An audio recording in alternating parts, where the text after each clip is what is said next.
মাত্র 30 সেকেন্ডে কীভাবে ইনসুলিনের ডোজ ক্যালকুলেশন করতে হয় সেটা একেবারে সহজভাবে শিখিয়ে দেব। তো চলুন শুরু করি। প্রথমে আমরা একটা ফর্মুলা দেখে নেই। Total dose is equal weight by 2। ওয়েটটা হচ্ছে কেজিতে থাকবে, মানে ওজনটা কেজিতে থাকবে, অথবা আমরা 0.5 ইন্টু ওয়েট গুণ করতে পারি, ঠিক আছে, মানে ওজনটা গুণ করতে পারি 0.5-এর সাথে। তো দুইটার যে কোনো একটা দিলেই হবে। তো যদি একটা এক্সাম্পলের মাধ্যমে আমরা দেখি, পেশেন্টের ওয়েট যদি হয় 72 কেজি, তাহলে আমরা তার একটা ডোজ ক্যালকুলেশন বের করব, মানে ডোজ ক্যালকুলেশন করব। সেটা হচ্ছে টোটাল ডোজ ইজ ইকুয়াল 72/2, মানে যে ওয়েট বাই 2। তো ওয়েট হচ্ছে 72 কেজি বাই 2 হচ্ছে 36 ইউনিট, ঠিক আছে, 36 ইউনিট। এখন এই ইউনিটটাকে দুইটা ভাগে ভাগ করা হয়, একটা হচ্ছে ব্যাসাল ডোজ আর একটা হচ্ছে বোলাস ডোজ। এখন ব্যাসাল ডোজ কি, বোলাস ডোজ কি, এটা লাস্টের দিকে তার পার্থক্যটা আমরা দেখিয়ে দিব। তো প্রথমে আমরা হচ্ছে ব্যাসাল ডোজ দেখি।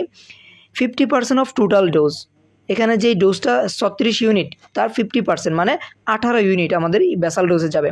এটা সেম টাইম এভরিডে, প্রত্যেক দিন সেম টাইমেই এই ব্যাসাল ডোজটা দিতে হয়।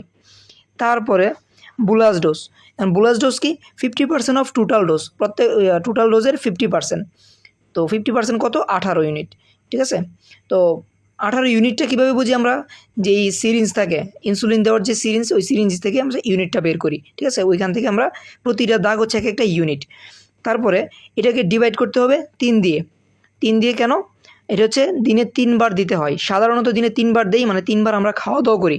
3 বেলা যেই খাওয়া দাওয়া করি, সেই খাওয়া দাওয়ার ঠিক 15 মিনিট আগে, মানে 15 to 20 মিনিট বিফোর মিল, খাবারের ঠিক 15 থেকে 20 মিনিট আগে আমাদের দিতে হয়। এই জন্য 3 দিয়ে ভাগ করতে হয়। এখন 18/3 মানে হচ্ছে 6 ইউনিট, আবার 18/3 6 ইউনিট, 18/3 হচ্ছে 6 ইউনিট। তো এইভাবে হচ্ছে 6 6 6 3 বেলা 6 ইউনিট 6 ইউনিট 6 ইউনিট করে আমরা নর্মালি দিয়ে থাকি এটা। তো separation of at least 4 hours in offence suggested, সর্বনিম্ন 4 ঘন্টা পর পর এটা হচ্ছে আমাদের দিতে হবে, ঠিক আছে। তো আমরা এখানে ব্যাসাল ডোজ আর হচ্ছে বোলাস ডোজের পার্থক্যটা দেখে নিই। ব্যাসাল ডোজ কি, খালি পেটে ও ঘুমের মধ্যে সুগার নিয়ন্ত্রণ করে। এই ব্যাসাল ডোজটা দিলে কি হয়, খালি পেটে ঘুমের মধ্যে সুগার নিয়ন্ত্রণ করে, ধীরে ধীরে দীর্ঘ সময় ধরে কাজ করে। এটা দিনে 1 বার বা 2 বার এই ডোজটা দেওয়া হয়। আর বোলাস ডোজ যেইটা একটু আগে দেখলাম, সেটা হচ্ছে খাবার খাওয়ার পরে সুগারের নিয়ন্ত্রণ করে। খাবার খাওয়ার পরে যেহেতু সুগারের নিয়ন্ত্রণ করে, এই জন্য আমাদের বিফোর মিল, মানে খাবারের আগে আমাদের ডোজটা দিয়ে দিতে হয়, যেন খাবার খাওয়ার পরে সুগারের নিয়ন্ত্রণটা করতে পারে।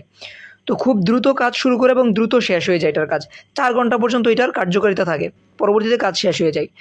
তারপর হচ্ছে প্রতিবার প্রধান খাবারের আগে দিতে হবে। দিনে যদি 3 বেলা ভারী খাবার খাই, তো 3 বেলা খাবারের আগে এটা দিতে হবে। তো আমরা অতিরিক্ত ডোজ দিতে পারবো না, এই ডোজ মেনটেন করতে হবে। ভিডিওটা যদি ভালো লেগে থাকে আপনারা কমেন্ট বক্সে জানিয়ে দিবেন। পরবর্তী পার্ট পেতে, ইনসুলিন সম্পর্কে দ্বিতীয় পার্ট পেতে আপনারা কমেন্ট বক্সে পার্ট 2 লিখবেন অথবা ইনসুলিন কমেন্ট করবেন, তাহলে আমি পরবর্তী পার্ট দিয়ে দিব ইনশাল্লাহ। তো আজকের ভিডিও পর্যন্তই, ভালো থাকবেন, সুস্থ থাকবেন, আসসালামু আলাইকুম।